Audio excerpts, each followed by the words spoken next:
Yeah, let me hear it. Pedigree, 1, 2, 3, Roger, you live by the champ. A last ride straight to hell, a tombstone, a choke slam. Here to give it to you raw. This is Wrestling with Savage. SmackDown, hold the title. This is Wrestling with Savage. What? Wrestling with Savage. That's right, folks. Ends now. Ah, there it is, that ding-dong. I gotta hear that ding-dong before I can start the show. There's something about that bell ringing that just gets me in the mood and immediately makes me to get right into the right mindset that I need to do shows like this with my boy Jay. Jay, what's up, man? How was your day today? Did you have a nice day? Did you enjoy the beautiful weather we had in New York City? Yes, I did. It was beautiful. It's going to get more beautiful this weekend. Looking at the 90s. I'm loving it. Yeah, man, getting ready to have a big weekend this weekend. This weekend's going to be awesome. And, of course, we're getting ready for some big action in professional wrestling. We have a lot to look forward to, especially AEW Double or Nothing is building up to be probably one of the best shows of the year. It's going to be the 3-year anniversary of AEW. And how far have we come? Once upon a time, it was Cody Rhodes telling you what you were going to see on Dynamite. But now, not anymore. Not anymore. Now, instead, you get a countdown for Cody, and you get Dynamite Wrestling on Wednesdays. And tonight, we had Rampage coming to you live. Do you know where it was coming to you from tonight? I didn't even pay attention because University of Houston. That's right. Texas, Houston. University of Houston. This is Wrestling with Savage, episode 23. We're already up to 23. Quick reminder, Rampage will be on this week at 7 o'clock EST. Rampage opened up with a match, Samoa Joe, with the Joker. And real quick, Jay, were you surprised by the Joker? Johnny Elite now? Johnny Elite here in AEW. What do you think? I actually was surprised. I couldn't believe it myself. And it was a good look, so I liked it. Yeah, I was surprised too, and I was actually more shocked that I didn't think of it. Because this guy hasn't been around in a while. He got, he parted ways with WWE. We haven't seen him anywhere else. We know, obviously, the no-clause compete contract is, beyond over. And it didn't even pop in my head. It's just amazing. All we've seen is his wife wrestle. That's all we've seen. Yeah, and I played a video game with him in it that he made on Xbox. I don't know. It was like a pretty bad wrestling game, but he was like the star of it. I don't know. It's just funny to see him in the ring tonight. Yeah, maybe. It was a nice surprise. I should have thought of him, to be honest with you. He really is a truly amazing athlete, just like JR says. Joe has a lot on his mind, Tony says. Big chop from Joe to open up the match. We see a lockup ending in the ropes with the ref breaking it up. Johnny tries kicking Joe, and Joe had enough kicks. Johnny he couldn't really do much in the beginning. He was trying to kick him. He was trying to get in, just get any kind of offense off on Joe. Joe wasn't having it. Kicked the shit out of him to begin the match. Pretty much just, set the pace of the match. Said, no, man, you're not stronger than me. Let's clear that up right now. Basically, there was more chops, there was more hooks, a bunch of transitional offense. Johnny did get some shots off, man. But eventually, after all those exchanges, Joe just drops him with a shoulder block. Huge shoulder block, just absolutely drops him. There was an over-the-top clothesline, huge driving corkscrew from the top rope from Johnny Nitro, Johnny Elite, whatever you want to call him, that barely connected with Joe. Did you see that didn't connect? Yeah, that wasn't a good look, to be honest. Johnny counters a chop attempt from Joe and hits a nice series of shots again, only to be dropped by Joe yet again. Elite kicks out, and Joe locks in the rear choke submission to take a break. Back from commercial, we see Johnny Elite take a nice shoulder block from the Samoan God. It made him look like a god, because now he gives him the shoulder block. It was like a running shoulder block, really leaned into it. Johnny adds this like corkscrew-like effect. Really good highlight. Made Joe look phenomenal. There was a big boot and a massive senton. Hook in the near leg, and Johnny kicks out again. Huge chop from Joe. And trust me, the fan in the front definitely just felt that. Anybody in the front row felt that chop. You could see the mark on Johnny's chest. Big time chop. Johnny's definitely scarred for life. It was looking good early on, but Joe dropped the boom. He ended that shit, man. There was too much of a pause. in my opinion, in the match, there was a lot of pauses where you could see Joe just calling the spots, and to me, that wasn't a good look at all. Especially when he was going for his like muscle buster from the top rope, you could see that like huge pause when they did like the counter, because he went for it twice. He didn't get it the first time, and then he missed a complete, like there was a 450 splash, complete ass. Like he really fucked this up. That was so bad. Like that was, I couldn't believe I saw that for him, because he's usually perfect. This guy doesn't really make mistakes, so that was kind of weird to see that. You could tell he hasn't probably been in the ring for maybe a while, because you know that's one of the tougher moves to pull off. He went for a Starship Pain. It was countered by Joe with a double knee. This time we did get the big buster from Joe. He picks up the well-deserved win. Sanjay comes in with the pipe. Jay gets some strikes off, then Singh comes in. He's holding him hostage. Sanjay attacks. Johnny Elite as well. He was basically kicking the shit out of anybody that was in the ring. And then best friends come out to help, and you know it all breaks up. I give the match a 3-star because it did make Joe look good. Johnny lost a small step, and he messed up some spots, and Joe had to carry this one with the spot calling. Did you see? What did you see? What did you think? One of my favorite westerns, The Good, the Bad, and the Ugly. And tonight, it started off with the ugly to the bad to the ugly. Wow. This was just complete ugly. Nice surprise. Complete ugliness. There's no word of sloppiness. There's no sloppiness here. This is just ugly. Yeah. I never thought in my life I would ever see a person do a cartwheel clothesline that was so slow and ineffective. But I saw it tonight. I couldn't believe that. Yeah, you're right. You talked about Samoa Joe doing the muscle buster. So when he went for the muscle buster, it was basically countered right into the Samoa drop. And then as soon as Johnny goes up in the turnbuckle, he basically just does a horrible 450 that just landed in his knees, basically 2 feet away from the guy. That was really bad. That kind of reminds me of Matt Sandel when he made his debut. I think it was at a Double or Nothing, and he went for his finisher, and he just fell complete bust ass on the turnbuckle. This was pretty bad. That was a bad spot. I just saw a bunch of kicks and strikes. The muscle buster was nice. I didn't like the end. I thought it was pointless at this point, especially a bad match like this, but this was just bad. Too many shot calling by Joe. You could tell he was leading this whole match from the beginning to the end. I don't think this Johnny Elite was just... I don't know if he was ready or he just had the nerves or he just had ring rust, but tonight was not his night. I'm going to give it 1 star just because I just like the Joker as the surprise. I still like Johnny Elite. I think he's cool. That parkour splash was a piece of shit. That shit did not hit nobody. Joe barely just put his arm there to at least save him from busting his ass. This kind of reminds me of the Sammy Guevara ladder match, Scorpio Sky incident. So he's really lucky Joe at least did something in there. So overall, just 1 star. I do like Johnny Elite. I would like to see him signed to All Elite. And if his last name is Elite, I'm pretty sure he already signed. So. Yeah, absolutely. Yeah, he wouldn't change his name to Elite if he wasn't going to sign. What's going on out there? TikTok, Facebook. I see we actually got some people watching tonight. Shout out to everybody that's watching. Make sure you smash that like button, subscribe, follow. Hit my man Jay up at All Over Jay on the gram. And of course, look for Wrestling Is Wrestling with Savage. We are everywhere. TikTok, Instagram, YouTube, Twitch, all that. After that match, opening match, I thought it wasn't bad for an opening match. It could have been better. Honestly, they couldn't sign anybody bigger. So you just choked tonight. That's all what it was.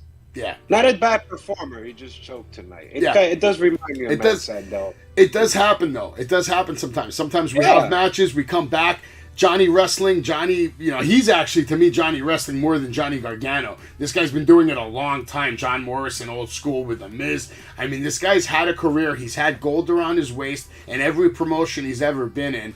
And he's a hell of a performer, man. And he's at this point, he's almost like a living legend, bro. He's been in the game for a long time, man. So it was nice to see him. It was a nice addition to All Elite Wrestling.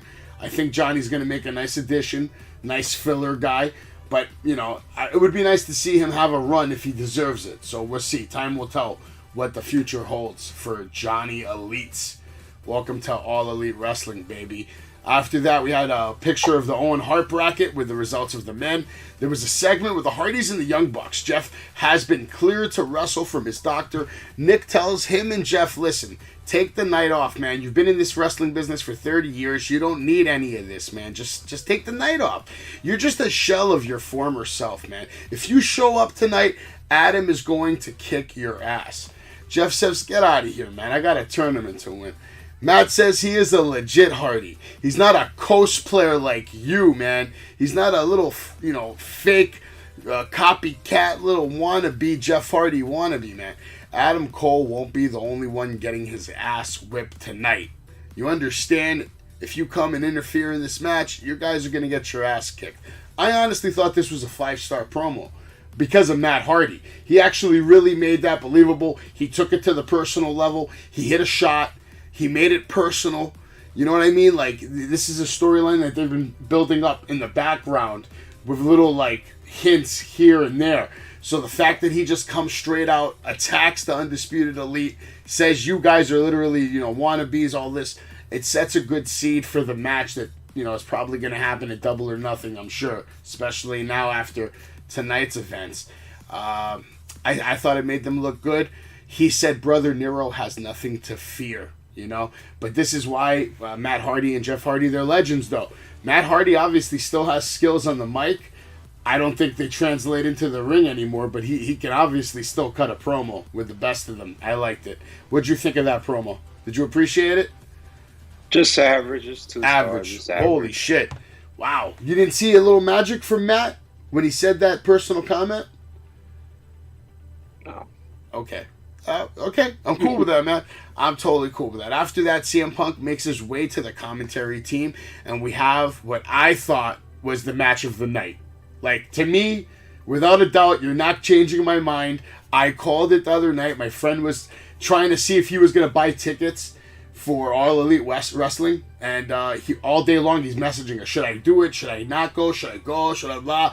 I was like, bro, just make up your mind, man. I told him the other day that the Hangman match was going to be a fucking banger. It's going to be nominated for maybe match of the year. Maybe. It was good.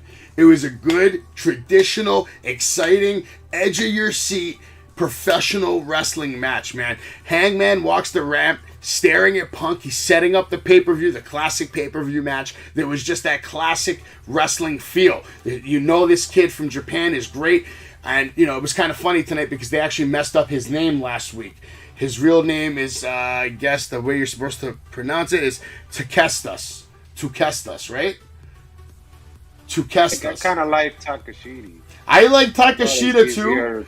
I'm going to call him Takashita. Listen, I did like Takashita too, but that's not his name, obviously.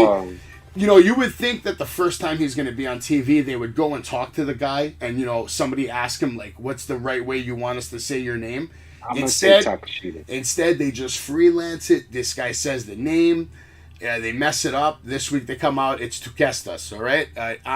You like Takashita, whatever. It is what it is. Tomato, right? It doesn't really matter. It was a great way to start off the night. The cowboy shit chants began immediately again. AEW was just hyping up the champ for a little bit, but to me this isn't a good way to hype up the champ. If you're the champ, right? If you're the professional champion of that organization, why are you not the main event? If you're competing there that night in any match, if you're the man and you have the strap, you should be the main event of the night. End of story. It doesn't matter if it's not for the title.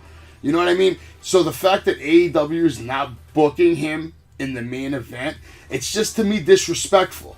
And it takes shine off of him. And it devalues him, a phrase that you love to use all the time. It really devalues him, man. They need to let this guy shine. And because he's the best wrestler they have, pound for pound. In my opinion. Without a doubt, man. There was a nice clothesline from Hangman, followed by a perfectly executed splash to the outside, only to have Takeshita repay the favor right away with the same move. Hangman puts a stop to Takeshita's offensive attempts.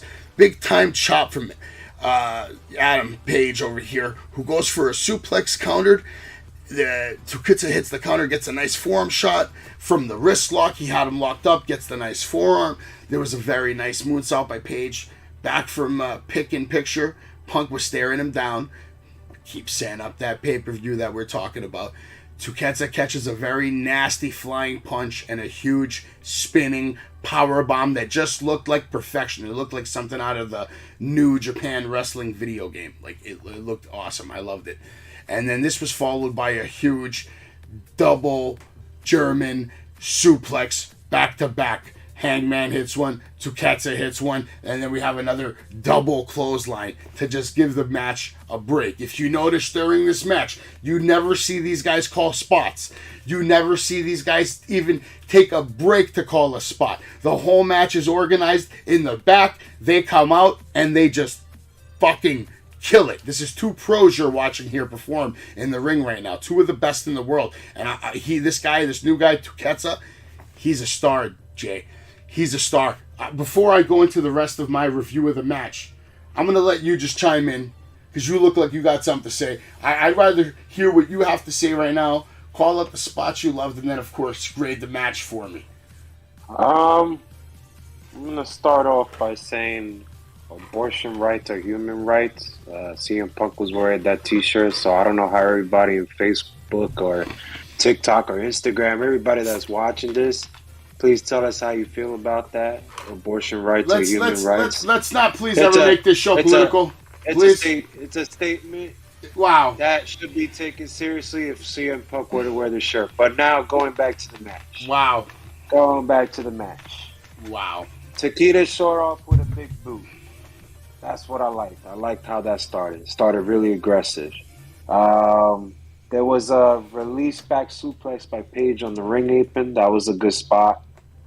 You talked about the German suplex sequence. That was good. I liked the part when they exchanged the Luva kicks. That sure was good. I liked the part when Excalibur gave shout out to El Generico. That was pretty freaking cool. Takeshita had a nice Blue Thunder Bomb followed by a jumping moonsault on the outside. That was a good spot as well. Page did the nice Tombstone Driver, which a 2 count and got a big pop. That was a good spot as well. A lot of good spots. I mean, Page went for the buckshot lariat at the end. But what I didn't like was the finish. We've seen this last week in reverse roles, and now we're seeing it with the champ doing it. I don't like it. I think that's just bad creative, a bad way to end a great match. So for me, this 5-star does not happen just because of that.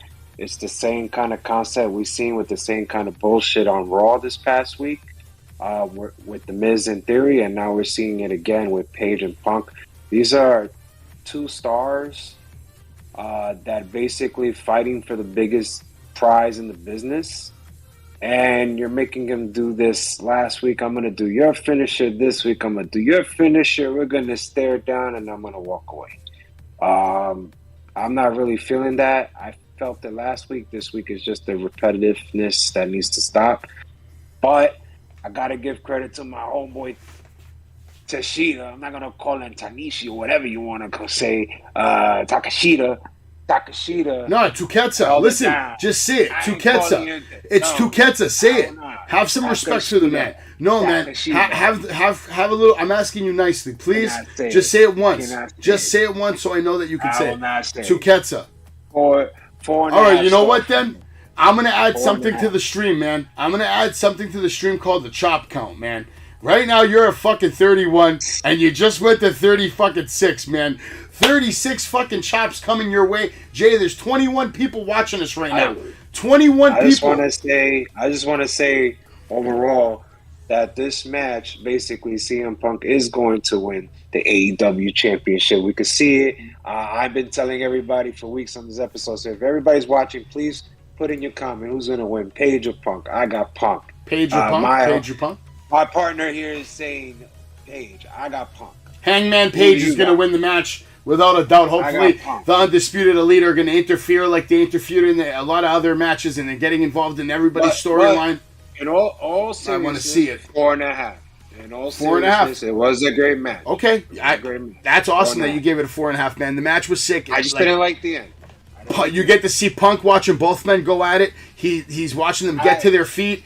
The chants break out, AEW, AEW, AEW, right after that double spot. Go ahead, man. I'm trying to have a run-by-run over here commentary. I would have gave it a 5-star if it just finished with the buckshot Larry. No, I would have been fine by that. No.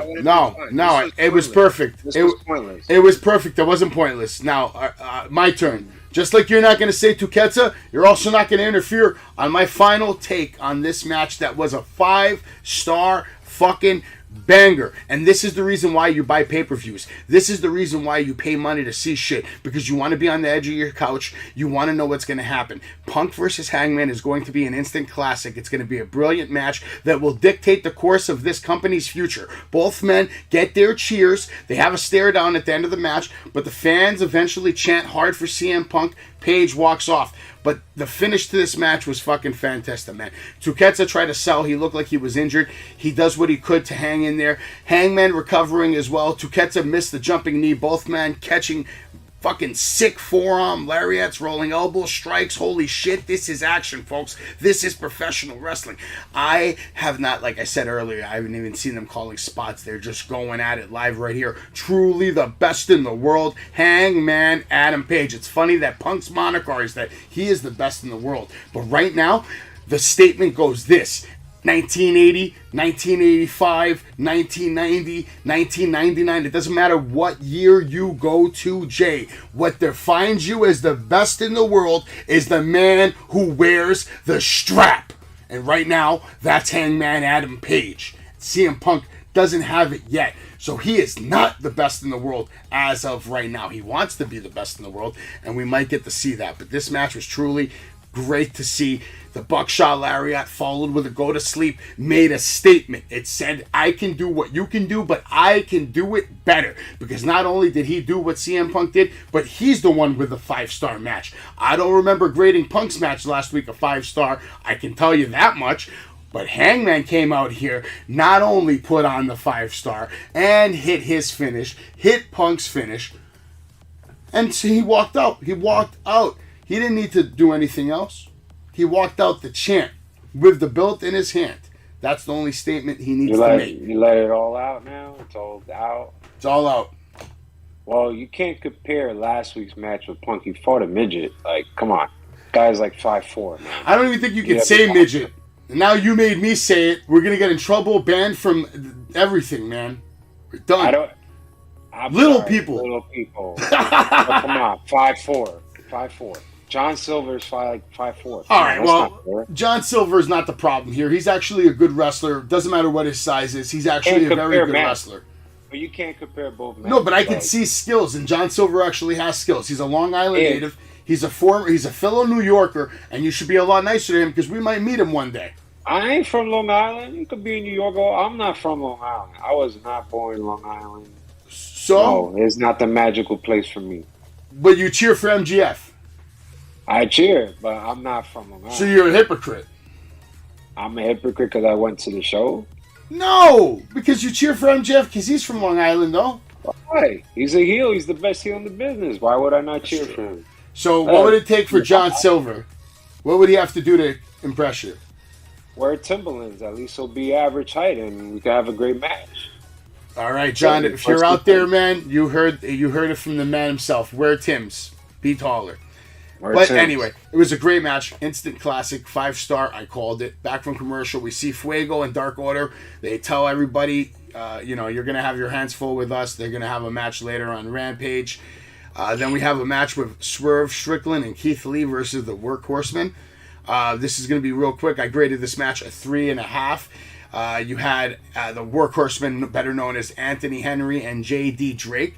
We saw some classic wrestling here to start up the night. Wrist locks, some double team shots. Drake with a massive chop, and Henry trying to control Swerve with the wrist lock. The ref breaks this. Swerve had a huge kick to Anthony Henry. Swerve with a unique take on an elbow drop, kind of like a little backwards, like the elbow drop, more of like a back and an elbow drop at the same time. I don't know what he calls that. Keith Lee is always impressive when he does that leap into the ring. For a man of his size, it's just a hell of a visual. It always looks good. It's hard not to make shit look that good when you're that big. Huge power bomb stomp combo for the win. Essentially a squash match. I did like the finisher combo. It looked good. You know, the power bomb with the stomp attached to it. Not bad finish at all. I can see this tag team maybe catching some heat. The crowd was chanting and cheering, having a good time, seemed like. Then Keith Lee had the mic, and before he could speak, the crowd was already chanting, "Bask in his glory," all that, nonsense. He says with that victory, we have now become a top 5 ranked tag team. And then he is cut off from the powerhouse Hobbs and Ricky Starks. Says, he came out, Ricky Starks and Hobbs. Hobbs had a sick shirt, if you noticed. I break backs. That t-shirt looked hot. I might have to buy that. You think you deserve a shot compared to us? You're insane, says Ricky. I beat you. I beat Jungle Boy. I beat your boy Swerve over there. Swerve told him you look like a bar of soap, which got a pop from the crowd, but I thought that was dumb. Jurassic Express then comes out led by Christian on the mic. Ricky, I know you think you're a smart guy, but I wish you were smart enough to know when to shut up. You look like you're going to go golfing with my grandfather. You think you're ready for a real championship right now? You're not. You're not. You're not the best. We're the best. Double or Nothing triple threat tag team match is announced. And then there's also going to be a triple threat match next week on Dynamite featuring Jungle Boy, Swerve, and Ricky. Jay, what was your take on the match and the aftermath? So 1 star, it's a squash match. Nothing. This is a great example of 2 great talents being used to bullshit. I never thought there was a group name. Let me get it here. Work Horsemen? Really? 2 top stars, former champions in other promotions, are now fighting the Work Horsemen. This is pathetic. This is why I say Tony Khan is the worst booker. This is an example again. There was a nice flatliner, rollover flatliner by Swerve. Obviously, this to the moon and the power bomb was a great finisher. Nothing special here for me. It's just horrible to see great talent. Ricky Starks kind of try to save this with his little jokes and shenanigans, and it kind of worked. I didn't really understand the point of Jungle Boy and Jurassic Express. I didn't understand the point of Jungle Boy or Luchasaurus not talking at all as they're the champs and Christian Cage's doing the mouth. He's not a manager. He's just a friend. This is giving me another great sign that he's going to turn heel, and what better place to do it in 2 weeks in a triple threat match to cost basically Jurassic Express to lose the belts. So I see it kind of happening just because he had the mic the whole time. But nothing here really special. It's just a squash match. Yeah, no, it definitely was a squash match. I only gave it that high of a rating because I liked the finish. I thought it was a good-looking finish. But, like you said, nothing special, so I can understand where you're coming from with that grade. I just felt like there was too many people, like Ricky Stark and then Hobbs coming to save it. And then you have Christian and Jurassic Express trying to save it. Like, we don't need all these people.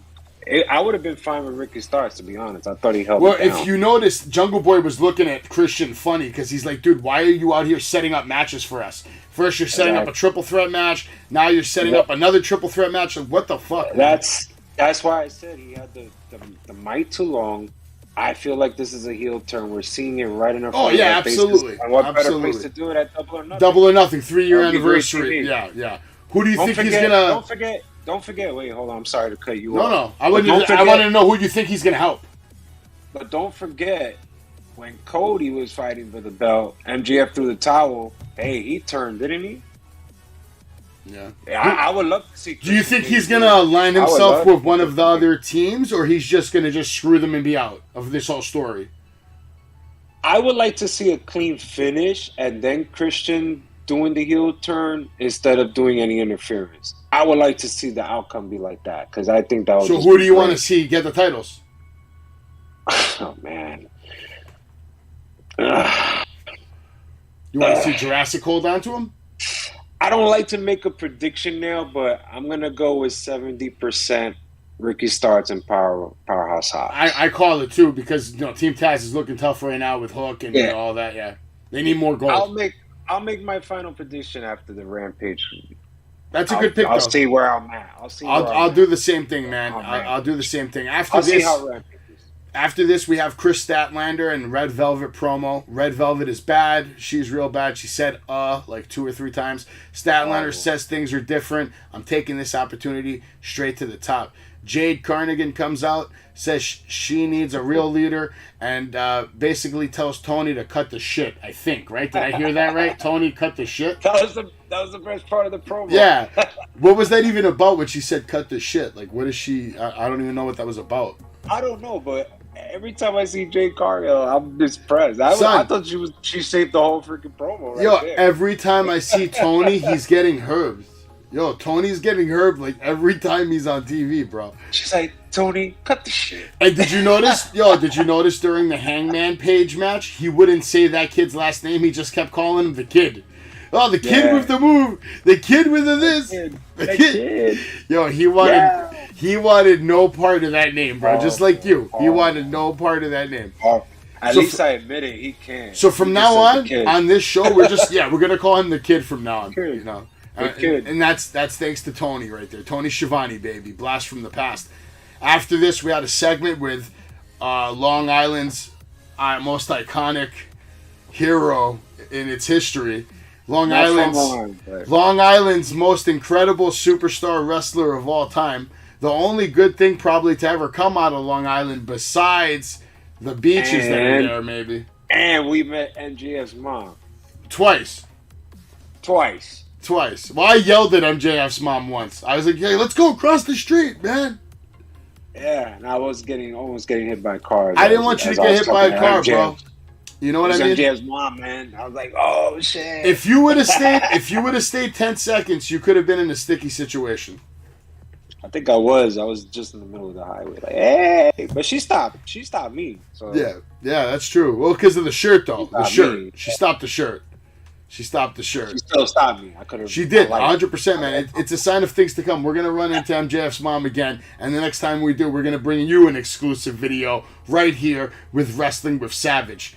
And my new shirt on the list. Actually, you know what, Jay? We should take them out to dinner. How about we do that? Would you be down? We take MJF's parents out to dinner. They should take.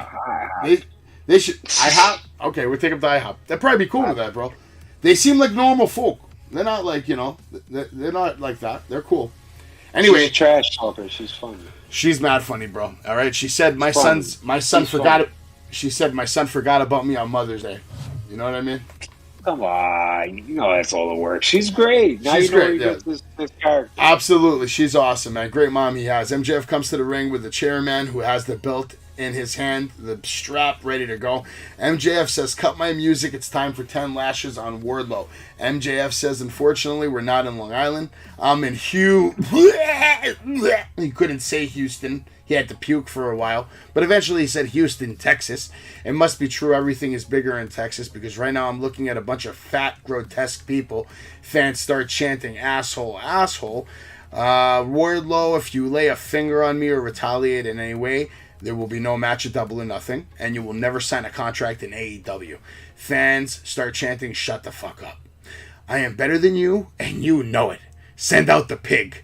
Goldberg-like chants start bellowing the hollow arena over there. Wardlow, Wardlow. Mr. Mayhem comes to the ring. Handcuffed, shirtless, and surrounded by 8 security guards. MJF spits on Wardlow, takes off his jacket, and begins the lashing. Wardlow eats the first few lashes. Eats the first one, eats the second one. MJF now taking off his shirt. Goes to town on Wardlow. Lashes him multiple times. Wardlow took it pretty well, showing no pain you can see. All right? You can see the marks, but he's not showing the pain. He's eating it like a beast. Now MJF sends Spears, who takes his time with his lash. We now have 8 shots. 9 shots. Wardlow finally reacts to some pain and says one more. MJF gives him the low blow. And maybe 5 or 6 more lashes. Begins to choke him with the belt. Puts the Dynamite ring on. And absolutely nails Wardlow right in the face. Taking his shirt off. Hulking up in the ring. Sean Spears with the huge running Death Valley driver. And MJF counts the 1, 2, 3. Spears now with a Hulk pose over Wardlow. You ain't seeing the pay-per-view, boy, says MJF. I give this the first ever 6-star heel promo. 6-star heel promo. Because he went above and beyond to look like a piece of shit. The dedication. We are recording, just to let you know. Yeah. So you could play this back. My turn. Well, I saw something different. Oh, shit. I'm going to say this. I thought it was a great idea last week for 10 Lashes on Wardlow. I thought it was great because it worked on Jericho and it was a great segment. I thought it would be a great segment for Wardlow. I didn't like it. I didn't like him, I guess, reacting like it doesn't hurt me. I'm not in pain. I'm indestructible. That's what I didn't like, just to clarify. I wanted him to see a little pain. I mean, that was the whole point. Like, if you're getting 10 lashes, you got to feel pain, not just to see the marks. He did take a beating, but... Yeah, but who gets hit with the belt? Little kids get hit with the belt, not grown men. He's a beast, this guy. That's not going to hurt him. I would at least like to see him the knee. But, you know, that's where the low blow, as you say, come in, and that leads to the beatdown. And he got that shot looked good. No, it was a good shot. But I don't know. Like, I felt coming from such a high 5-star promo last week to this, I thought it was a little bit of a downgrade. Not to say it was just bad overall, but I just thought it was a little bit of a downgrade. I thought it could have been better play. I just wanted to see, I guess, as a fan, per se, that I wanted to see at least him, almost going to one knee, you know, at least trying to just play it off or trying to sell it, but did you just call him almost? What happened? No, I didn't say that. I'm just saying I'd rather just make him, you know, just to feel it, but, you know, hey, you can't get everything perfect, right? But overall, it was a great promo. I mean, not to take it, I'm going to give it a 4-star. I gave it a 6 because he spit at him, bro. Yeah, but I had to rewind it because it was so fast. Like, I literally, missed it. And when I rewinded it, it wasn't that big. I think I kind of seen worse spits. I mean, who could forget the Bret Hart lungie? No, 100%, but it adds a layer of realism to it, you know? It does. It makes him look like a bigger piece of shit, which is what he wanted anyway. He wants the heat. He wants all the heat. But it's 4 stars, though. It was a little downgrade for me. I liked it. I liked it, man. I liked it. I'm just ODing when I say 6-star. Realistically, it's probably like a 4.5, 5-star. We got it on tape. It doesn't matter, man. First time. I'm just trying to hype MGF because he's doing his best to be like a heel, man. Like, he really is. Spitting on somebody's kind of OD, bro. Back from commercial, especially with the whole Corona thing, you know what I mean? It's another level right now. It's not like it used to be 2 years ago. I guess in Texas is wide open. We got to ask Dave. Wide open, man. Back from commercial, we had a promo from the 2 dudes named Punky Ice or some shit. This whole thing was bad. They challenged FDR and they challenged all tag team champs. The one with Eye Patch was talking about he wants the Ring of Honor Championship. He wants the IWGP tag team titles. And he also... Yeah, step 3. He also says he wants the AEW tag team titles. So, guy with Eye Patch wants all the gold. He wants all the tag team gold. It's Rocky Morero. Whatever his name is, bro. I'm calling him Eye Patch for the rest of his life. Eye Patch over there wants... Oh, yeah, you got the man with the mask, and now you got the man with the eye patch, bro. It's great. After this, we had a match with Kyle O'Reilly versus Ray Phoenix, another banger of a match. You know, Alex Brady's came out, Penta came out, Pac came out, you know. But the match was a clean one-on-one match from start to finish. No interference, no craziness. Just a pure wrestling match. Ray was looking sharp with a red cape coming out. Kyle sits down, and right away in the beginning of the match, instead of walking in the ring, he just sits down. He sets the bait, does a nice trap, catches him in a lock, tries to get this match on the ground from the start. Kyle showing discipline, trying to maintain control from the middle of the ring at all times. He got in Ray's face. The men exchanged forearm shots and big shots, chops from there was wrist lock reversals, all kinds of stuff, bro. Counter after counter. Ray bats away the kick attempt from Kyle. Both men starting this match off very well. There was no spot calling at all that I noticed. Everything was planned, timed wrestling. Locking up from all corners of the ring. Ray with the unique use of the ropes to lock up Kyle for the sweet kick to the head, followed by the very fast suicidal flip to the outside. They also he hit the rail a little bit. That looked like a hard shot for Ray Phoenix to take. There was a very hard frog splash countered into a nice sleeper hold by Kyle. He was continuing to roll around all over the ring. Ray was just trying to do everything he could to get out of this hold. The ref breaks it up. He started rolling outside. Ray, you could see Ray was really selling that he was hurt by continuously going out the ring, walking around, trying to just get away from Kyle O'Reilly, who was just, all over him tonight. We go to picture-in-picture. There was a nice knee to the face from Kyle. Ray continues to walk outside, trying to stay away from Kyle nonstop, man. Taking a beating at this point. Kyle missing the drop kick. Seems like Ray sold it anyway. What do you think of that? You remember that spot where he did, the drop kick? And, to me, it looked like it missed. Do you think it hit? That was one of the botches I have on my list. Yeah, he missed completely. I just wanted to get your opinion on that, 'cause I only saw it quickly. I didn't rewind, so he missed completely. Completely. Okay. Yeah, I mean that was the only mistake up to that point of the match, man. He was taking a beating pretty much, but like I said, Ray continued to sell this missed drop kick. I don't know why he sold it. He should have just went with something else. Then he started selling that he had leg and arm damage, but somehow he can still deliver big chops, kicks, two very sweet-looking kicks from Ray, followed by a spinning power bomb. Now, I've seen this move in Japan, I think. I've never seen it in the States, so it was a very unique, innovative power bomb move. Nice set of combos and kicks from both men. And Kyle with the triple suplex combination. And at this point, if you see his chest, it's lit the fuck up. It's like as red as an apple. And then Ray hit this crazy, I don't even know what to call it. It was like the Jean-Claude Van Damme fucking kick, bro. Like just this crazy Jean-Claude Van Damme holy shit kick that was followed by a nasty snap German suplex. What else can I say about this match? It was a match. It was a battle. Ray was walking on the ropes, got a Hurricane Rana to the outside. O'Reilly counters a cutter attempt into an arm bar and a leg bar at the same time and got Ray to tap out. I gave it a 5-star because I didn't know if that was a botch or not. Now that I know that was a botch, it's a 4.5. What do you think? You are the most generous person in the entire world rating matches. You don't think this was a banger? I'm going to go with my analysis on what I saw. I'm waiting for it.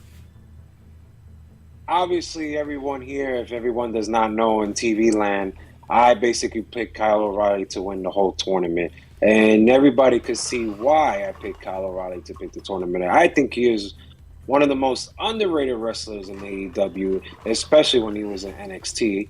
He is a main event player, and we saw it tonight. His style has always been ground.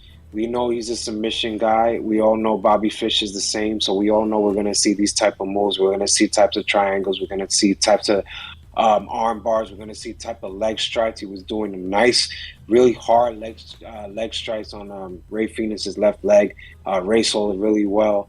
Ray always does those twirl, top rope, spinning, roundhouse kicks that I see. It's nothing special to me, but it was very nice. Kyle sold the shit out of it. I think I saw a spit just go in the air at one point when he that was good. When Ray said that, he really sold the shit out of that. Yeah, it was a good. Give credit to Kyle.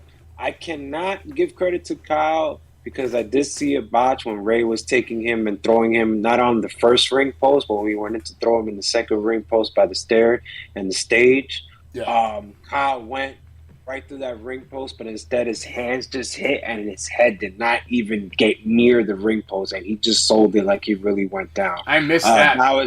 That was bad for me. And then afterwards came the other botch with the drop kick while Ray was sitting on the chair. Damn. It was back-to-back botches. I didn't like that part. That kind of took away the 5-star. But overall, you got to give credit to someone that's going to do a frog splash, and my man counters it into a triangle. That was crazy. I believe it was a triangle. Let's see. Yeah, you cannot knock that. That's pure talent. How he just caught him into that. Was it or was it an arm bar? Do you recall? I think it was an arm bar. It was an arm bar. I'm sorry. I apologize. So it was an arm bar. That was so beautiful. It was so timely. It was so perfect. Ray has that agility, but overall, it was a great match. It was a great match. Great match. He had Ray did that half suplex that I thought was pretty cool. Yep. Everybody has some good matches. I would have gave it a 5-star if I didn't see those 2 botches. Unfortunately, that drop kick was really up close. I know you didn't really quite. I know you saw. I had an idea that it was a botch, but I couldn't say 100%. Yeah. I think it was just the angle that we were all watching, but it was clearly that you could see it. If you play it back, obviously they never played it back, right? So it was just a botch. Yeah. So, but overall, give credit to Kyle. I really think he's one of the most underrated wrestlers they have in this roster. Give credit to him. 4-star match for me. This was good. Yeah, I know. It was a good match, man. 4 stars is a nice rating, bro. I gave it a 4.5.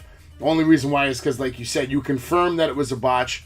You also, I believe that it was because you mentioned, again, they didn't replay it, and that was a big spot. It wouldn't have been a botch if Ray just wouldn't have sold it. But for whatever reason, he decided to go, ugh. Yeah, it was bad. It was. I was like, it's funny. He just missed more. He just had a bad aim. But you could see that he was thinking about it. Should I sell this? Which is why I think he went slowly back. Yeah. And then when he saw him on the ground, he's like, that was a good forward. I was like, that was a good moment, though. That was a good moment. Anyway, it was a fantastic match. You can't ask for a better match on a Wednesday night. I still got Kyle. Kyle as a winner. He's moving to the next round. Well, what we saw with Samoa Joe earlier tonight, it looks like they're not going to let him advance in this tournament. So you're probably right. It's gonna be a great match, though. 2 submission specialists. After this, we get a segment with the American Dragon, Bryan Danielson, coming to the ring with William Regal. After this, John comes out to his own music with Eddie Kingston and Santos and Ortiz. They come out. Jericho Appreciation Society intro changed a little bit. I guess they said now the 10 weeks something. They added a little something different at the beginning. Like, we're the top leader in the brand of sports entertainment or something for the last 10 weeks, Whatever, that was a nice touch. The crowd was singing along, and then, of course, that's immediately cut off to, some guy I will never remember this guy's name. He's that bad. No sing-along, no pyro, no Judas from, I guess, Danny. When you want to sing along, you are all excited, says Jericho. But last week, when we were outnumbered by this group of thugs, you were all cheering for it. And then I started thinking, who could have put together this violent attack from all these heathens? My old friend, William Regal. It's good to see you, William, says Chris. I thought you would be dead by now. All the abuse you put yourself through, and you still have a brain? It's amazing. Talk about wasted potential. All your wrestling skills and character, you should have been a world-class champion 10 times over. Instead, you were a world-class addict. You've been fired from every company you ever worked for until you weaseled your way into AEW by grabbing on the coattails of your pupils. Santo and Ortiz are too stupid to realize they have everything because of me. Eddie's too stupid to stay home after I burned your face, too. You're too stupid to stay home and take care of your girl. If she needs any pointers, tell her to call me. Then Bryan Danielson, possibly the greatest wrestler in the world today. Nothing more than a squeaky clean nerd. No drinks, no drugs. Stick with this guy long enough, Mr. William Regal over here, and for sure he'll get you and John Maxley back into the program. Which, that's a pretty cheap shot because he just came out of rehab. Business. What else did he say? Stay out of my business or I'll throw a fireball in your face because I'm a wizard. Or I'll just take a piss in your tea again. Chris, William Regal's talking now. Chris, since 1997, since I first met you, I've had to listen to your vile, pathetic voice of yours, says Regal. The only thing that would make me more sick are the screams from a burning orphanage, which I thought was a little over the top, if you ask me. You may be right about a few things. You might have hit a few notes on the truths of my past, but one thing is for sure, over the last 21 years, what's kept me going through thick and thin every single time I've been in a match with you. And whenever you were in the ring, me and you were in the ring, I would go to your locker room and I would open your bag and I would take out your toiletries. And I used to take your toothbrush and stick it right up my bottom. Which I thought was a little too much information. But, you know, apparently he likes to take... I wonder if that's a true story. Wouldn't that be amazing if it was? We all know it's not. So. It's not, no. But I'm sure other wrestlers have done that. I'm sure that's a thing. That they're pretty sick in the head. Indies. No, bro. WWE too, bro. Some of these guys were sick in the head back in the day. I'm telling you, man. Double or Nothing. And then Chris Jericho saying he is the ace of AEW. All right? Then they said, we want to challenge you to a 3rd annual Stampede match. John Moxley just cuts him off, says, no. We're not doing that shit. We're not doing your sports entertainment garbage. We're not doing any of this trash. And then, for some reason, Moxley said the word cunter. He said live in living violent color, cunter. Instead of saying color, he said cunter, which I thought was pretty funny. Pro wrestling versus sports entertainment. The sport we love versus a bunch of stupid bullshit. You want anarchy, John says. We are a well-oiled machine and you guys have a lot of issues. Talking to John Moxley and all their friends. And I don't know. I give the whole thing a 1 star. I think it went on way too long. The best part of this whole promo was the look on Hager's face. What'd you think? There was some good moments in the promo. I think... I don't know if you covered this, but I think you left this part when he said that Jericho said you'll be basically Bryan Danielson will be eating biscuits and Regal will be feeding you biscuits and whiskey, and then you'll join a joint program like Moxley. I thought that was a cheap shot. I thought that was a nice line. I love the Fireball Wizard line. He did it last week and he did it again. That's the only reason I even give it a 1 star. And it even works. It works like. It really gets over because it really just makes me laugh. And it made me laugh tonight. That was also good. The Burning Orphanage line, that's a little controversy. That's a little much. You could sort of say what I said earlier. But overall, it's a controversial line. I didn't like it. I thought it was a little weird, especially coming from, Jericho starting all these shenanigans and now you're saying a Burning Orphanage. It screams. That was a little hardcore for me. Yeah, bro, that shit was fucked up. I didn't like that line. Yeah, I didn't like that line. Hardcore. I don't like it either, and that could be a controversy we could probably hear tomorrow. I don't think Bryan Danielson liked it either. No, I don't. I know Moxley kind of gave it like a but I don't know. I don't think that was pretty cool. It was a little much. It was a little much. I kind of know where this is going. It better go to blood and guts from what I predicted because, every time I keep watching the next match or the next promo, I start thinking about that Double or Nothing card, and I'm starting to think, do we really have a great lineup or we just have a lineup of 2-3 matches and that's pretty much it? And that's what I'm thinking at right now. So I hope it is a blood and guts match. I hope this happens as soon as possible, either Friday or next week. But that would be kind of an amazing match. It'll even be amazing to see Regal in the ring, but you're not going to see him. But maybe he might do a spot. You never know. You never know, man. Overall, there's really nothing here. Like I said, Jericho has some good lines. That was pretty much it. I'm giving it 1.5 just for Jericho, but nothing here. Yeah, I only give it a 1 star because of Jericho as well. Whatever. We'll see what's going to come. The Regal line kind of just gave me a sour taste about it, to be honest. Yeah, absolutely, man. I killed the whole night for that, whole segment. I don't know. I didn't get that. Then we had a promo from Dante Martin promoting Rampage later in the night, which was going to be pre-taped, but for us, Fridays, for the TV people. Then we had a match from Baker Dmd versus Joker the Joker, Maki Ito. And Jay, I'm going to let you have first crack on this one. Go for it, man. Oh my God, we're just seeing one of the greatest women wrestlers in the history of the business, Dr. Britt Baker Dmd. But unfortunately, she's fighting someone that probably hasn't fought since March 7th of 2021 when she tagged teamed with Britt Baker. We have not seen this person on TV. maybe Dave may have recall here and there, but we have not seen this person on TV whatsoever. Nothing really special. Britt is playing the heel part perfectly.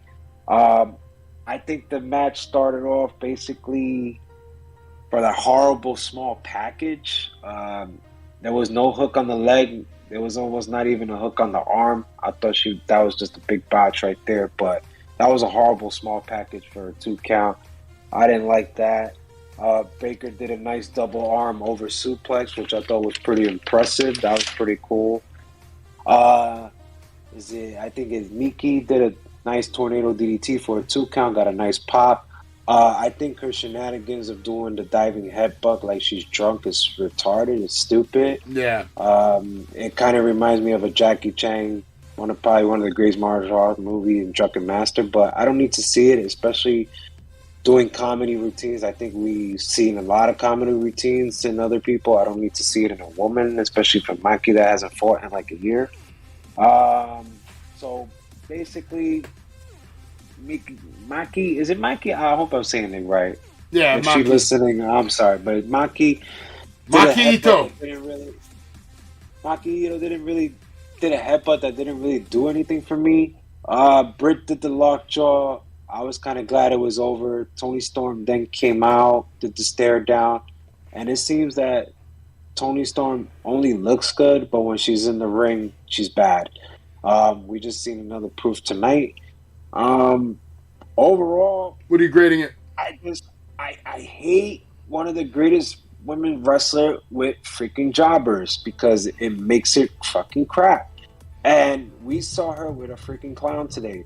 So I'm going to give it a 1 star, and I hate it because That's awesome. love Britt, but it's a 1-star trash. Not with that person. I cannot. I agree with you 100%, man. I am with you. I graded this a 1-star trash match. Britt Baker Dmd versus the Joker, Maki Ito. That was a terrible Joker. They could have got 100 different women that were better than this. She came out singing her own theme song. She's a pop idol from Japan, the queen of karaoke. Big hug from Britt to start off the match. Maki lays down so she could let Britt pin her. The match was filled with some crazy spots, filled with strange spots, shenanigans for Maki. She gave me like a Danhausen kind of vibe from her first time in there. It was bad. The fans were cheering for DMD. Maki had a very loud gimmick, all kinds of weird moves. Diving headbutt was stupid. The gimmick is stupid. And if you think it's good, then you're stupid too. Thank God Britt made this match quick. She made her tap out quick. Otherwise, it would be a 0 star. So because of the quick tap out from Britt Baker, I'm giving it a 1-star trash bag status night. Yeah. Toni Storm comes out looking great. Stared down to Britt. I'm interested in that match. That should be a good matchup. She had 2 very bad matches. I don't know. Yeah, it's true. I don't know. I liked her last match on Rampage. I was impressed with her on Rampage. So I know she has what it takes to perform. But we'll see what she does under the bright lights with the DMD. If I was a booker, I will book the finals once again. Ruby Soho versus Britt Baker. It's a money match. That's a good match. On the mic. And the first time Ruby Soho, she lost against Britt Baker for the title. I was actually impressed with your girl tonight, Britt Baker. I really was. I was impressed with her tonight. I thought she had a good look. Not even that, just her posture, bro. She reminded me a lot of Charlotte Flair in her peak. You know, she has that Charlotte Flair kind of vibe. She kind of has the same wardrobe a little bit. I'm sure she is a Charlotte Flair fan. I just feel it coming off of her. I think she's a fan of the greatest wrestler in the world. And Deonna Purrazzo. Deonna Purrazzo has been a loser as of late. Just like Tony Schiavone was a loser, coming to the ring only to be interrupted by Serena Deeb, saying she's sick of hearing you talk. I heard what you say, Tony. You said you don't think I can beat Thunder Rosa. Congratulations, Tony. All your years in the biz and in one short interview, you made yourself look like a complete idiot. Dustin Rhodes then comes out. She said you had a lot to say last week. Dustin Rhodes comes to the ring. Serena Deeb says, all your sports teams, all your fails. Just, I don't know. She was saying shit that didn't even make sense. It was really stupid, really bad. She said, Dustin, you are the poster boy of failure, and you're an idiot. Just like Tony, your cute little video saying you are Thunder's coach. Blah, blah, blah. This is all fucking bad. She even made a comment that she had breast plants for this business to please old perverts. Like, why are you saying this shit on the mic? Do you know how dumb that makes you look? It makes you sound stupid. It makes you look stupid.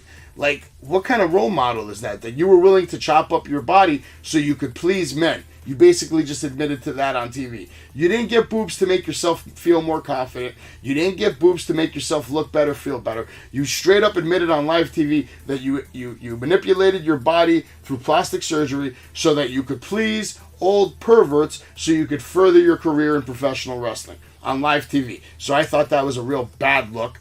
Whatever momentum this chick had, it absolutely got bombarded this match. Like, she's done. I want her on the list. I don't even think she deserves to be in the ring. After all the things I've heard from people for weeks, she's this, she's that, she's done this. She can't even get on the mic and cut a good promo without saying some real stupid shit.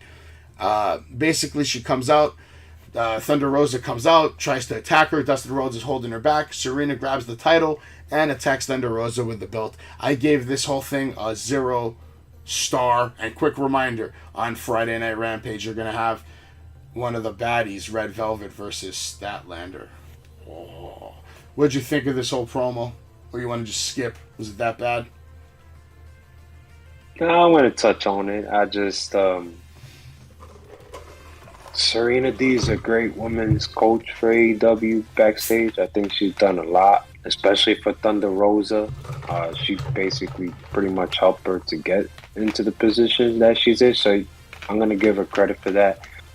But it was another promo with another uncomfortable line. That didn't sit well with me with breast implant on the perverts. I did it for all these old perverts. It's basically like prostitution. I don't think that's really good to promote on TV. I know it. AEW is a little more hardcore, more of the ECW type of fans, but I mean, you got kids watching this. There's kids in the audience. You and me went to the show in Long Island. How many kids did we see or bump into? And I'm talking about little kids. I'm talking about... yeah, but that's mainly because I had the John Cena title. So, they saw that shit. They're like, ah. But you know what? In all seriousness, you know, these kids can read, these kids can write, and these kids can understand. And when she said that, it was very uncomfortable for me. I'm not going to rate this. I thought Thunder Rosa, believe it or not, I even, you know, from all the glories that Dave talked about, oh, she's this, she's that, I actually thought she was going to save this promo, and it turned out she didn't. It turned out when Serena had the belt and she was going to hit her, she automatically saw her, then turned around and act like she didn't see her, and then she got hit in the back. It was pointless for Dustin to come out and make him look like a moron. Made him look really bad, and he didn't even do nothing. He just being in there made him look really bad. No ratings overall on this. This is another troubling promo, just like the Regal promo. Yeah, that's why I gave it a 0 star. It's absolute trash. And then after this trash bag segment, we go into the main event, which obviously there wasn't even a lot of time left on the show at this point, man. I mean, there was like 9 minutes till 10 o'clock, something like that. And then you have match Jeff Hardy versus Adam Cole. Matt Hardy was outside ringside. And then Adam Cole, you know this didn't have a lot of time left because of the way the match started. Adam Cole just runs out, starts the match before his music even hits, gets off a quick Adam Cole, baby, gets in the ring. You know, you see a thing during the match where Cole was calling a spot during the picture-in-picture. And once I saw that, I knew that this was going to be a short match. They were actually in picture-in-picture for a good 4 to 5 minutes. The main event of a wrestling show was... it started off and literally went into picture-in-picture for 5 minutes before they came back and then finished the match. Jeff covered his face to call a spot, like, really bad. And, like, it looked so out of place because he just covers his mouth. You know he's calling a spot. It just looked really, really awkward, really, really bad. Like, he doesn't even know how to work the camera anymore. And It was just bad. I don't even need to really do the play-by-play for this match because it was so short. And like I said, it was in picture-in-picture for 4 minutes. And it was just fucking bad. Back from commercial, you can hear Adam Cole saying, "Come on, Jeff." He proceeds to hit his usual spots, Jeff Hardy I'm talking about. Matt gets him the lead chance to go off. Cole starts off with a nice enziguri, and then Jeff hit a face-first suplex to Cole. We get a kick out from Cole. And then Hardy avoids the boom, hits a stunner and a neck breaker, has his thing come down, drops the knee. It was just bad, bro. It was fucking bad. Adam Cole drops the boom on Jeff Hardy, picks up the win. Undisputed Elite comes out, attacks Sting. There was a really bad double super kick, a really bad V-trigger, and it was just a bad way to end the night, beating up an old man. I thought the whole thing was a 1-star shit show, and for a main event to be that short, in picture, and then just like, you completely build Jeff Hardy up all these weeks, right? He beat Darby Allin, he beat this other guy, he's winning the tournament, giving fans hope, and you're not even going to give him a proper match? What if this is his last real solo match? That was his last solo match? Which obviously it's not. But my point is, what a shitty ending to a spectacular show. Overall, I gave Dynamite a 4-star because we had almost 2 5-star matches. So like I have to give it there was some bad moments tonight, but overall the Hangman match alone was enough for me to grade this whole show a 4-star. What did you think of the match with Adam Cole and Jeff Hardy? What did you think about the Young Bucks coming out and beating the shit out of old Sting? What'd you think? Sting no-sold a couple of chair shots, but eventually the bad Sweet Chin Musics, I guess, took him down. That didn't connect anywhere near his face. Like, nowhere near his face. Really bad. Floor is yours.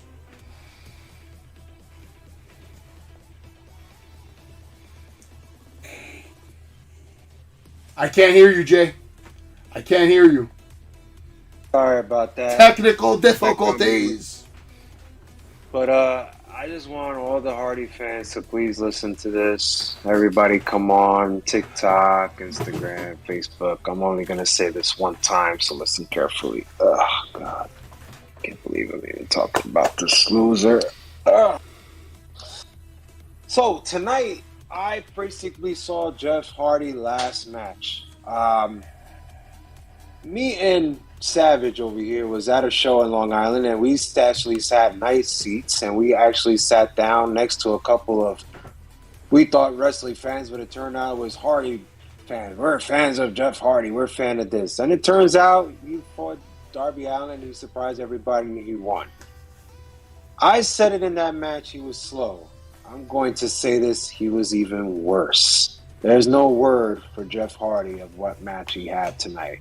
There's no word of what main event that we just saw on live TV tonight. I like the jump in behind, but we all get it. Savage even said it. There was not enough time. They led a lot of matches. I think what really messed them up was that Serena Deeb promo. That went on way too long. The Jericho. Look at the Jericho promo. That shit was like 20 Jericho's minutes, bro. another one as well. But the point is, they let a bad promo last a long time that didn't go nowhere. It didn't sit with anybody, and nobody gave a shit. Hell yeah. And I didn't give a shit about this match, believe it or not. And Adam Cole is number 5 on my list of my top 10 wrestlers, and I did not give a shit. And if anybody is going to tell me here on live TV that Jeff Hardy was fucking great and he fucking moved like he always do, you are lose your fucking minds right now. Please. Let me start off here.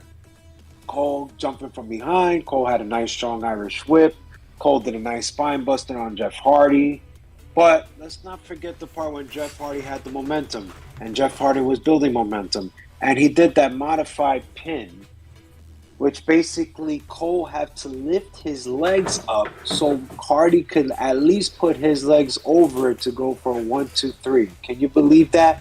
Oh, I can Cole believe it. literally had to lift his leg up. So I can believe it, baby. And that's how slow Jeff Hardy is, and that's how slow he was moving in this match. He did a nice face front suplex, I'll give Jeff Hardy. But that was pretty much it. I didn't like the twist of fate. They called it a fucking stunner. It looked like a stunner to me. I think the best part when he came off that swanton and just fucking missed, so we could just get it. Let's not forget there was a couple botches here too. There was a super kick by Adam Cole that missed Jeff Hardy completely. Did not even hit his face, and Jeff Hardy tried to sell it. That was pretty bad. Let's not forget the Ringley Brothers and Barlin Bailey circus that happened after the match. Where do I start off? The horrible BET trigger on Matt Hardy. That was horrible. This does not make me want to see Young Bucks versus Hardy Boys. I'm sorry, I do not want to see it. Can't argue with you there, man. And we have Darby I coming out with can't argue with you there, man. Darby came out with nice energy. Then Sting came out, didn't sell a chair shot to Kyle.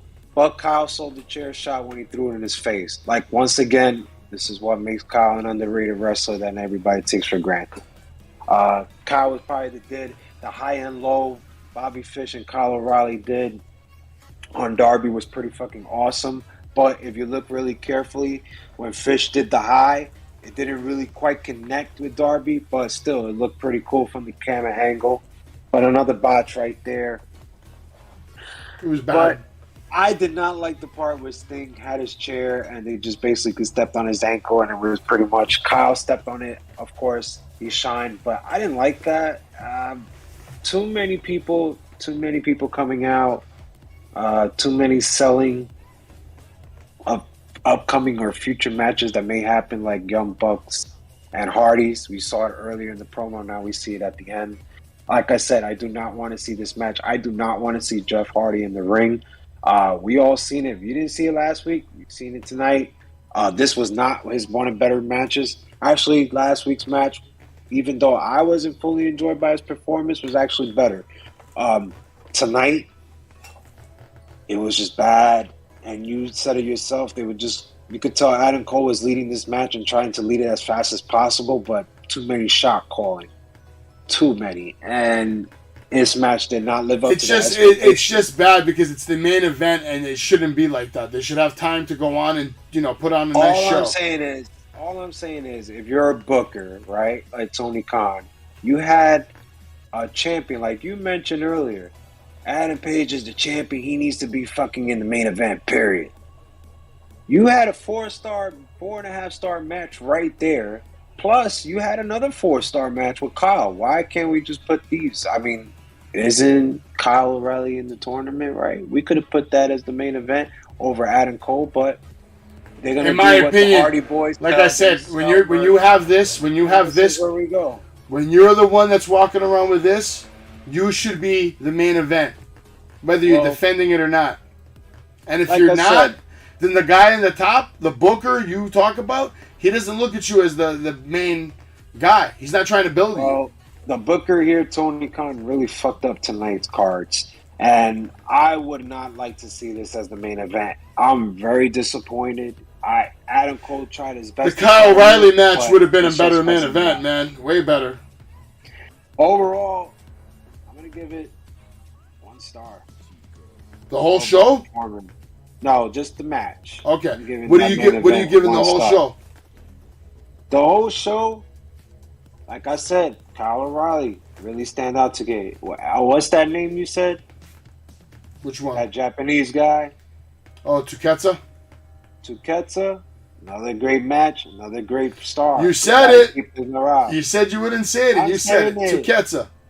I'm saying it, but everybody knows I love Takashita. But that could be my new merch. You can't lie, though. Tuketsa got your respect tonight, man. Didn't he put on a fucking clinic tonight? Well, he had my respect last week, so it has nothing to do with that. No, but tonight you had to have gained more respect for him. That was a banger, bro. I expected it, but like I said, I think overall Tony Khan did not put the cards right. I understand that, hey, Hardy Boys sell, Hardy Boys the name, Hardy Boys the main event. They ain't selling bullshit, man.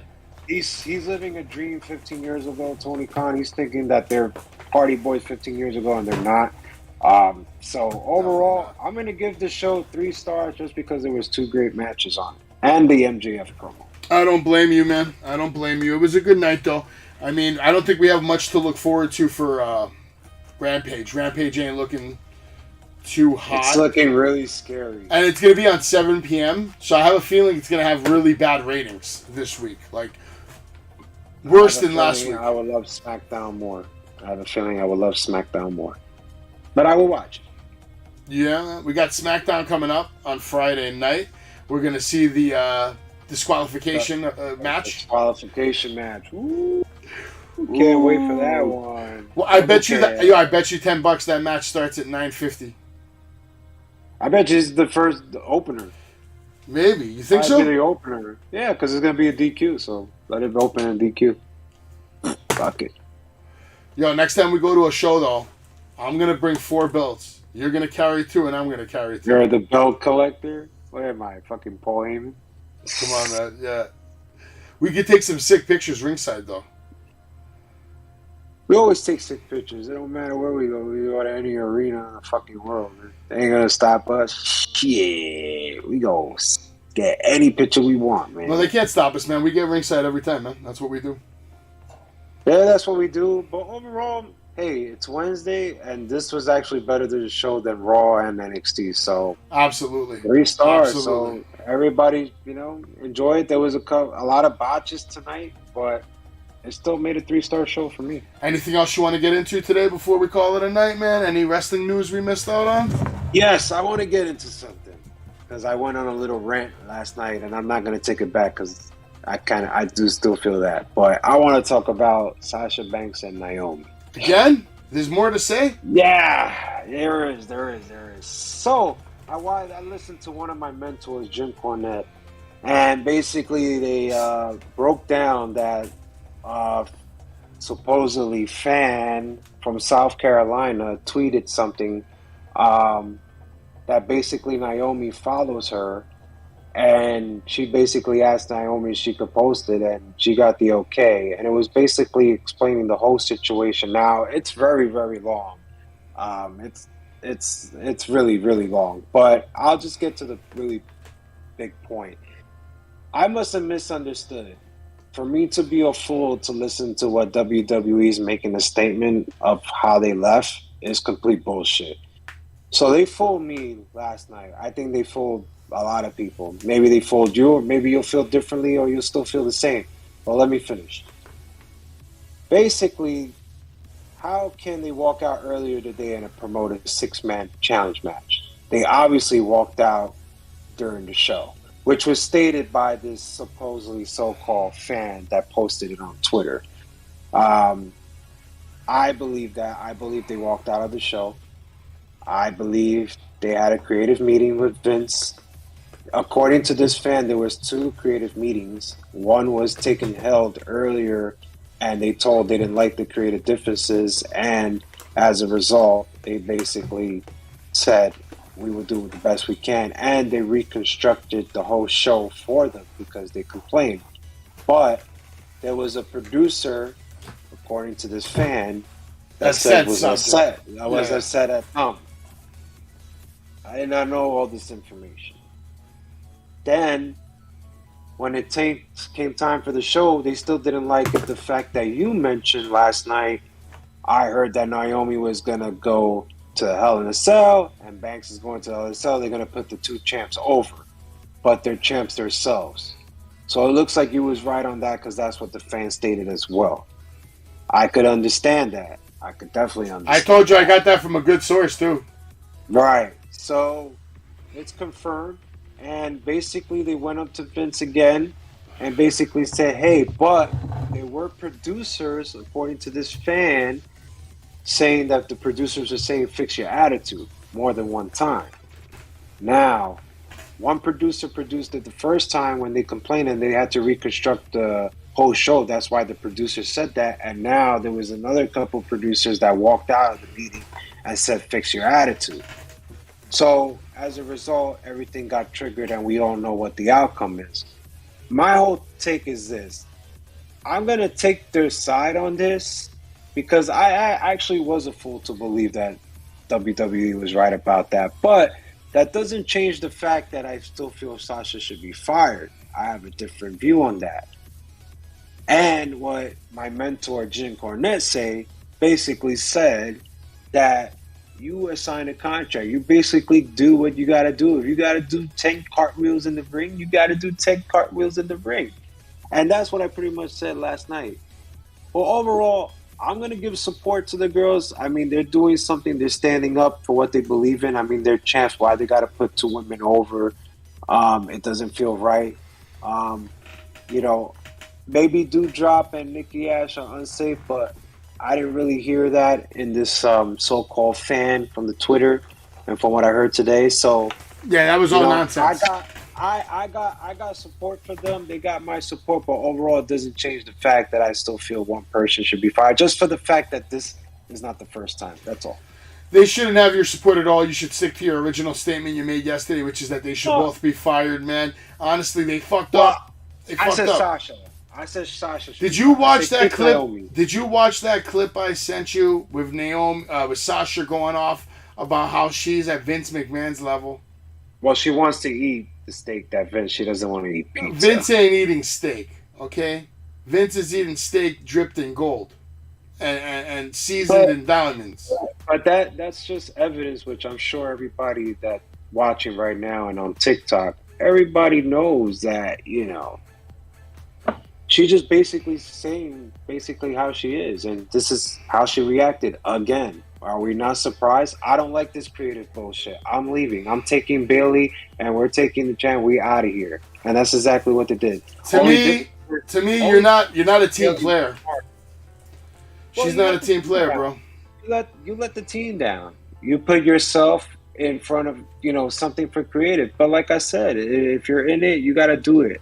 I said to keep Naomi. I don't see anything wrong, but I do have their support. I know what they're fighting for. It is, listen, what you mentioned yesterday, that creative storyline, is bullshit, man. It's silly. I wouldn't want to do that shit either. And I'm sure if you were Savage George and they told you, yeah, you know what, you're the fucking tag team champs, or you're the champ from another show, but we got to make you go low to somebody that, it's like, wait a minute, I got to put this person over, but I'm a tag team champion with this person. We've been champs for 100 days. Now I got to put, I'm sure you wouldn't be cool with it either, right? I wouldn't be cool with it, but at the end of the day, I'd be like the Brooklyn Brawler, Steve Lombardi, and whatever they give me, I'm going with, because they're putting food on my table. Because I would put up my grievance one time.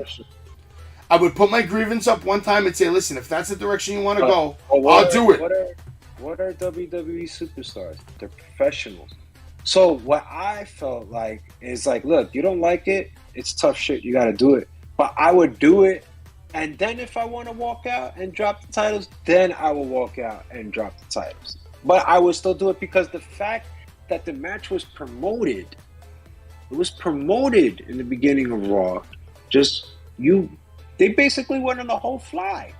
You let everybody down. You let the whole team down, and it's not cool. But I don't think it's more cool on Sasha. That's not going to change the fact. But I see where they're coming from. I see, hey, look, I would be the same way too. Like, look, this is fucking stupid. Like, what the fuck am I doing? This is what you have for me? Oh, and by the way, that fan so-called tweeted, also said that they also mentioned to creative, hey, you don't have nothing for us? You never had nothing for us in 2 months with the tag team titles. That was mentioned as well. So well, that may be true, but it doesn't matter. Like, it is true. It doesn't matter though. They could put you in the locker room doing promos. I agree. I get what they're doing. I agree, but that's not the way you go about it, because when you do that, you cut somebody else's pay that night. You know what I mean? Like, you just got to play ball. Don't sign the contract. You signed the contract that says I'm going to do whatever you tell me to do. You're an employee, bro. You don't have special fucking rights. There isn't a fucking union. Not in the WWE. Not today, not tomorrow. There never will be. They have the whole market, bro, on lockdown. It was the WrestleMania that Brock was upset too. I think he opened the match. Was it with Seth that he opened the match, but they wasn't supposed to open, it was supposed to close? No, he said if you want me to put over Seth, open. We open. He didn't like that shit. What did he do? He walked out. There was another time when he was the champ. What did he do? We all seen it. He threw the belt at Vince, but what did he do? he finished the match, right? And then he walked out. He threw the bell at him, but he finished the match. Why? Because WWE superstars are professional. So at the end of the day, you should have done the job. You want to drop the titles afterwards, go ahead, walk, take a hike. I didn't really give a shit about both of them anyway. No, like I said, it hasn't been boss time. It's been botch time, and there's so many other wrestlers that I can talk about. I mean, if anybody I should be complaining, it should be superstars like Natty. Where's her world championship run? You don't see her fucking walking out. Instead, she does exactly what they tell her to do. Go lose to her, go win to her, lose here, win here. No problem, boss. No problem, boss, because I know that you invest your money and time in me as a superstar. You do what you have to do to promote me around the world, to sell my merch, to get me on TV. You do that for me. You give me the platform to become famous. You think Sasha would have been in The Mandalorian if she wasn't on WWE television first? No. Same for The Rock. Do you think The Rock would be the biggest actor in the history of Hollywood if we didn't see him as Rocky Maivia first? If we didn't hear the Rocky die chants? Who knows? Do you think The Rock liked losing to Triple H? Do you think The Rock liked losing to Goldberg? He just came back from Hollywood. He's a Hollywood star in the ring taking a loss to Bill Goldberg. Do you think The Rock liked that? No. But he did it because he signed the contract saying he would. Like I said, there has to be action. And I'm very surprised that this has been happening since Monday night. Now we're going into Thursday. I'm very surprised that there has not been one action on WWE. So it gets me thinking: are they going to fire? They don't know what to. They're going to fire. They don't know what to do. They don't know what to do because they honestly are clueless. I'm very interested in SmackDown to see. What are you going to say? Because they did make a statement, right, that the tag team titles are relinquished. So how are we going to roll that into the storyline now? How are we going to bring that up? Well, the only good positive to this is there's no such thing as bad press. Good press, bad press. So these ladies right now have a bunch of buzz on them right now because of this whole fiasco. And I wouldn't be surprised if WWE tries to take advantage of that buzz and keep them and put them in another story. I'm going to be honest. I never saw the tag team champs. I saw them as merch pushers.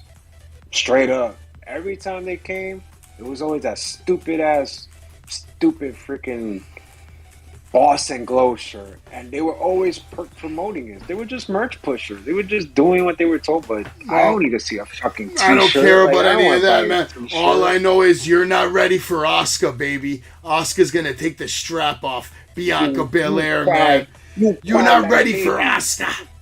You're not ready for Asuka. Nobody's ready for Asuka. All right? This has been Wrestling with Savage. I am Savage. This is Jay. We bring it to you live almost 4 nights a week right now, man. We're the full-time players over here. Dave, shout out to Dave. Internet in Texas. Like MJF said, everything's bigger in Texas except for Dave's internet. You guys have a good night. We'll catch you guys on the flip, man. Hi, y'all. Wrestling with Savage. Friday.